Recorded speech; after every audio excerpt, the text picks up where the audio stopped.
Hello everyone, my name is Aniruddh from Adarsh senior secondary school Khaisiyargarh. आज हम शुरू करने जा रहे हैं क्लास 6th की साइंस का chapter 5th separation of substances, यानी कि जो पदार्थ हैं उनको कैसे अलग किया जा सकता है। तो इस चैप्टर के अंदर हम पढ़ेंगे मिक्सचर्स के बारे में कि मिक्सचर क्या होता है, यानी कि मिश्रण क्या होता है, मिश्रण के टाइप्स यानी कि जो टाइप्स ऑफ मिक्सचर्स हैं, मिश्रण के प्रकार हम पढ़ेंगे। फिर हमारा जो टॉपिक रहेगा वो है मेथड्स ऑफ सेपरेशन, यानी कि हम जो पदार्थ है उसको कैसे अलग कर सकते हैं, तो उसके लिए कौन कौन सी विधियां हैं, यानी कि कौन कौन से मेथड्स हैं उनके बारे में पढ़ेंगे। तो मेथड्स के अंदर हम पढ़ने वाले हैं hand picking, sieving, winnowing, threshing, sedimentation and decantation, filtration और इवेपोरेशन। तो ये सारा कुछ जो सब्सटेंसेस को अलग करने का प्रोसेस है, जो मेथड्स हैं उनके बारे में हम जानकारी लेंगे। और फाइनल जो हमारा टॉपिक रहेगा इस चैप्टर का वो रहेगा वाटर से रिलेटेड, कि वाटर के अंदर क्या जो सब्सटेंसेस है वो डिसॉल्व हो सकते हैं या नहीं। तो शुरू करते हैं chapter 5th separation of substances. First topic is mixtures, यानी कि पहला जो हमारा टॉपिक है वो है मिश्रण। तो मिश्रण किसे कहते हैं? Substances which are composed of two or more substances in any proportion are called mixtures। यानी कि मिश्रण का मतलब है जिसमें दो या दो से अधिक पदार्थ मिले हों। अब हो सकता है कि पदार्थों की मात्रा मिश्रण के अंदर निश्चित हो सकती है या फिर नहीं भी हो सकती है। तो दो या दो से अधिक पदार्थों के मिलने से मिक्सचर बनता है, यानी कि मिश्रण। The various substances present in mixture are called components और कॉन्स्टिट्यूएंट्स। तो मिश्रण के अंदर जितने भी पदार्थ मिले होते हैं उनको मिश्रण के कंपोनेंट्स या कॉन्स्टिट्यूएंट्स यानी कि मिश्रण के भाग कहा जाता है। For example, in a mixture containing sugar and sand, sugar and sand are its constituents. जैसे कि किसी मिश्रण के अंदर चीनी और अगर सैंड यानी कि जो रेत है वो मिली हुई है, यानी कि आप यूँ कह सकते हो कि चीनी और रेत का अगर मिश्रण है तो उसके अंदर जो चीनी और रेत है वो दोनों इसके मिश्रण के क्या हैं? भाग हैं, यानी कि कॉन्स्टिट्यूएंट्स हैं, या फिर आप इनको कंपोनेंट्स कह सकते हैं। In any mixture each component retain its unique property. हर एक मिश्रण के अंदर जो भी कॉन्स्टिट्यूएंट होता है, यानी कि जो उसका भाग होता है मिश्रण का, वो अपनी एक अलग प्रॉपर्टी यानी कि अलग अपने गुण रखता है। मिक्सचर में भी सॉलिड, लिक्विड और एक गैस। तो मिश्रण जो है वो किसी भी प्रकार का हो सकता है, वो सॉलिड हो सकता है, वो लिक्विड हो सकता है, वो गैस भी हो सकता है। All mixture can broadly be divided into two categories, heterogeneous and homogeneous। तो मिश्रण जो है उनको दो टाइप के अंदर डिवाइड किया गया है, यानी कि मिश्रण जो होते हैं वो दो प्रकार के हैं। First is heterogeneous mixture and second is homogeneous mixture. तो heterogeneous मिक्सचर क्या होता है? heterogeneous मिक्सचर को हम हिंदी में कहते हैं विषमांगी मिश्रण। तो विषमांगी मिश्रण क्या होता है? Mixture in which particles of the substance present can be seen easily are called heterogeneous mixture. यानी कि ऐसा मिश्रण जिसमें जो पदार्थ मिले होते हैं उनको आसानी से देखा जा सकता है, यानी कि मिश्रण तैयार होने के बाद भी उनको देखा जा सकता है। तो ऐसे जो मिश्रण होते हैं जिनके अंदर जो कॉन्स्टिट्यूएंट्स होते हैं, यानी कि जो मिश्रण के भाग होते हैं, वो आसानी से उनके कण दिखाई दें, तो ऐसे मिश्रण को विषमांगी मिश्रण या फिर हेटेरोजीनियस मिक्सचर कहा जाता है। एग्जाम्पल क्या है? Mixtures are chalk in water. जैसे कि पानी के अंदर चॉक को मिलाया जाए तो आप आसानी से पानी के अंदर चॉक के जो कण हैं, जो पार्टिकल्स हैं, वो देख सकते हैं। Mixture such as sand and iron filing और सल्फर एंड आयरन फाइलिंग। इसी तरह से जैसे रेत और लोहे के जो पार्टिकल्स होते हैं उनको मिलाया जाए, और इसी तरह से सल्फर और आयरन का जो मिश्रण है, तो इनके अंदर आप जो कॉन्स्टिट्यूएंट्स होते हैं, जो भी मिश्रण को बनाते हैं, उन पदार्थों के कणों को आसानी से देख सकते हैं। तो ऐसे मिश्रण हेटेरोजीनियस मिक्सचर यानी कि विषमांगी मिश्रण होते हैं। सेकंड इज होमोजीनियस मिक्सचर, जिनको हिंदी में हम कहते हैं सममांगी मिश्रण। तो ऊपर वाले क्या थे? विषमांगी, और ये हैं सममांगी मिश्रण। तो होमोजीनियस मिक्सचर क्या होते हैं? Mixture in which the particles of the substances present cannot be seen are called homogeneous mixture। अब heterogeneous mixture के केस में क्या था कि जो भी पदार्थ मिलकर मिश्रण को बनाते हैं, मिक्सचर को तैयार करते हैं, उन पदार्थों के कणों को हम देख सकते हैं, यानी कि उन सब्सटेंसेस के पार्टिकल्स को हम इजीली देख सकते हैं। लेकिन जो होमोजेनियस मिक्सचर होते हैं इसके अंदर क्या है कि जो भी पदार्थ मिलेंगे, यानी कि जो भी सब्सटेंसेस मिक्स होंगे तो उनके पार्टिकल्स को हम नहीं देख सकते। एग्जाम्पल क्या है, जैसे कि mixture are solution of sugar and salt in water. जैसे कि पानी के अंदर आप चीनी का घोल बनाएंगे तो चीनी के कणों को आप नहीं देख सकते। इसी तरह से अगर आप उसके अंदर साल्ट को मिक्स करेंगे तो नमक के कणों को आप उसके अंदर नहीं देख सकते। इसी तरह से जैसे कोल्ड ड्रिंक्स होती है, कोल्ड ड्रिंक्स में शुगर भी ऐड होती है, चीनी भी उसके अंदर मिली होती है, कुछ और भी पदार्थ मिले होते हैं, लेकिन हम उनको आसानी से ईजिली नहीं देख सकते कि जो सॉफ्ट कोल्ड ड्रिंक्स होती हैं उनके अंदर क्या क्या मिक्स किया गया है। इसी तरह से जो एयर है यानी कि जो वायु है हमारे चारों तरफ, इसमें भी काफ़ी ज़्यादा gases, dust particles, water vapours mix हैं, लेकिन हम उनको नहीं देख सकते। तो ये जो एग्जांपल्स हैं ये होमोजीनियस मिक्सचर के हैं जिनके अंदर हम पदार्थों के कणों को नहीं देख सकते। Next topic is need to separate the constant of a mixture, यानी कि जो पदार्थ होते हैं उनको मिश्रण से अलग करना क्यों जरूरी होता है।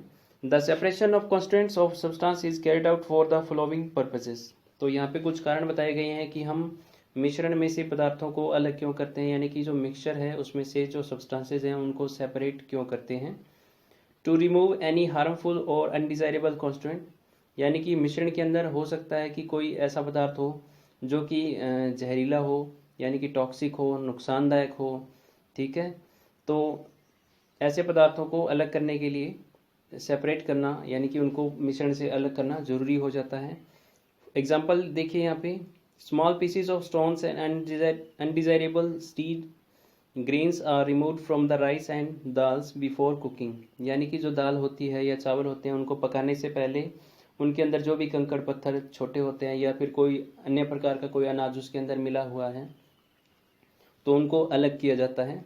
सेकंड है to remove non useful components, यानी कि ऐसे पदार्थों को अलग करना, ऐसे सब्सटेंसेस को अलग करना जो कि यूजफुल ना हो। For example we use a strainer to separate the tea leaves from the tea, यानी कि जैसे चाय जब बन के तैयार होती है उबलकर, तो चाय जब उबलने के बाद तैयार हो जाती है तो उसमें से पत्तियों को अलग करने के लिए छलनी का इस्तेमाल किया जाता है ताकि वो जो पत्तियां हैं वो अलग की जा सके, क्योंकि उबलने के बाद उन पत्तियों का कोई काम नहीं रह जाता। Third is to separate two different but useful constituents. कई बार ऐसा भी होता है कि दो पदार्थ मिक्स होते हैं, दोनों ही यूजफुल होते हैं, दोनों को अलग अलग तरह से यूज़ किया जा सकता है। तो उन दोनों पदार्थों को अलग करने के लिए, उन दोनों टू सब्सटेंसेस को सेपरेट करने के लिए भी सेपरेशन करना जरूरी हो जाता है। For example milk is churn to obtain butter, जैसे कि जो दूध है उसका मंथन किया जाता है मक्खन प्राप्त करने के लिए, यानी कि बटर प्राप्त करने के लिए। In this case both the components are useful. अब मक्खन प्राप्त करने, एक तो मक्खन प्राप्त हो गया, दूसरा जो छाछ होती है, तो दोनों ही जो प्रोडक्ट हैं वो यूजफुल हैं, यानी कि काम में आने वाली वस्तुएं हैं।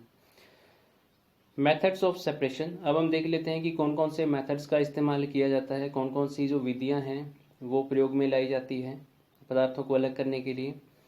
The constant of a mixture can be separated by simple methods. The substances to be separated may be solid, liquid और गैसेस और particles of different sizes.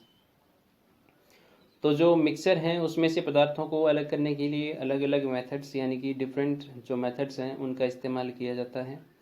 The substances to be separated may be solid, अब यानी कि जो पदार्थ हैं किसी मिश्रण में से जो अलग किए जाएंगे, हो सकता है कि वो पदार्थ यानी कि वो सब्सटेंसेस सॉलिड हों यानी कि ठोस हों, या फिर वो लिक्विड यानी कि द्रवावस्था के अंदर हो, या फिर वो गैस के रूप में हो सकते हैं, या फिर सबका साइज अलग अलग हो सकता है। Thus the choice of method is made on the basis of differences in the properties of the constituent। तो इसीलिए अलग अलग प्रकार के जो सब्सटेंसेस हैं उनके लिए अलग अलग प्रकार के मेथड्स यूज़ किए जाते हैं। Some most commonly used methods for separating the constituents of mixture are described below। तो कुछ मेथड्स के बारे में अभी हम पढ़ेंगे, कुछ विधियां हम पढ़ेंगे जो कि बहुत ही आसानी से यूज़ की जाती हैं पदार्थों को अलग करने के लिए। तो फर्स्ट इज हैंड पिकिंग, यानी कि हाथों के द्वारा। This is the simplest method of separating unwanted materials from the useful one. तो ये बहुत ही साधारण विधि है जिसके द्वारा जो अनचाहे पदार्थ होते हैं उनको अलग किया जाता है। This method is used only when the unwanted material is present in smaller quantity and size, shape और colour of the unwanted material is different from that of the useful ones. तो यानी कि ये विधि कहाँ पे इस्तेमाल की जाती है? मोस्टली जहाँ पे नंबर 1 की जो पदार्थ हैं उसकी मात्रा कम है, जिसको अलग करना है उनकी मात्रा क्या है? कम है। दूसरा कि उसका जो साइज़ है वो मिश्रण के दूसरे पदार्थों से अलग तरह का उसका साइज़ है, जिसको अलग करना है। सेकंड कि उसकी आकृति अलग तरह की है या फिर उसका रंग भी अलग तरह का हो सकता है। तो इस आधार पे हम उन पदार्थों को हाथों के द्वारा अलग कर सकते हैं। Most food grains such as wheat, rice, pulses, etc. contain small, very small pebbles and sometimes insect also. These are removed by the hand picking. तो उदाहरण के लिए आप समझेंगे, जैसे कि जो गेहूं होता है, चावल हैं या दालें हैं, उनके अंदर छोटे छोटे कंकड़ पत्थर होते हैं, या फिर कई बार क्या होता है कि कुछ मृत जीव भी होते हैं छोटे। तो उनको अलग करने के लिए हाथों के द्वारा ही जो विधि है इसका इस्तेमाल किया जाता है, यानी कि हाथों के द्वारा ही चुनना। तो इस विधि का इस्तेमाल करके फिर उस दाल में से या गेहूं में से या फिर चावल में से जो कंकड़ पत्थर हैं उनको अलग किया जाता है। Next method is sieving. तो सीविंग का मतलब होता है एक प्रकार से छलनी का इस्तेमाल करना, यानी कि छलनी के द्वारा पदार्थों को अलग करना। This method is used for separating solid constant of a mixture which different in sizes. तो इस मेथड का इस्तेमाल किया जाता है सॉलिड के केस में, यानी कि जो ठोस वस्तुएं होती हैं उनके केस में इसका इस्तेमाल किया जाता है। और यहाँ पर जो ठोस होंगे उनका साइज़ क्या होगा? अलग होगा। यानी कि जो सॉलिड सब्सटेंसेस होंगी, नंबर 1 तो ये सॉलिड के केस में इस्तेमाल होता है, और नंबर 2 क्या है कि जो सॉलिड्स होंगे उनका साइज़ जो होगा वो क्या होगा? डिफरेंट होगा, यानी कि अलग अलग होगा। In this method a sieve having the holes of proper size is used, यानी कि इसके अंदर क्या एक छलने का इस्तेमाल किया जाता है। The bigger particles are retained by the sieve where is the smaller ones pass through it. तो हम जैसे ही उस छलनी के अंदर मटेरियल को डालेंगे तो जो सॉलिड है जिनका साइज़ बड़ा है तो वो उसके ऊपर रह जाते हैं, और जिनका साइज़ छोटा होता है तो वो उसमें से नीचे की तरफ निकल जाते हैं। This method is use for the separating bran from wheat flour. तो जैसे कि आप ये विधि घर पे डेली इस्तेमाल होती है, जैसे कि जो आटा छानने के लिए आपने देखा होगा सीव का इस्तेमाल किया जाता है, यानी कि छलनी का इस्तेमाल किया जाता है। तो आटे को छानने के लिए सीव का जो इस्तेमाल होता है, उसमें जब आटे को उस सीव को हिलाया जाता है तो उसमें से जो बारीक कण होते हैं, यानी कि जो स्मॉलर पार्टिकल्स होते हैं, वो उसमें से नीचे की तरफ निकल जाते हैं, और जो ऊपर की तरफ है वो बड़े पार्टिकल्स, जिसको ब्रान या फिर हिंदी में हम चोकर कहते हैं, तो वो ऊपर की तरफ रह जाता है। नेक्स्ट मेथड इज विनोविंग, जिसको फटकना या फटकन विधि भी कहा जाता है। तो फटकना या विनोविंग क्या होती है? The process of separating lighter particles from the heavier particles with the help of wind is called winnowing. तो इसमें क्या होता है कि जो भारी किसी मिश्रण के अंदर जो भारी कण होते हैं उनको हल्के कणों से अलग किया जाता है, तो इसी को फटकन विधि या विनोविंग कहा जाता है। तो farmers use this method for separating wheat grains from husk. तो जो किसान होते हैं वो इसका सबसे ज़्यादा इस्तेमाल करते हैं, क्योंकि जो गेहूं के साथ जो भूसा होता है, यानी कि जो कचरा होता है, उसको अलग करने के लिए इस मेथड का इस्तेमाल किया जाता है। The mixture of wheat and husk is dropped from A height.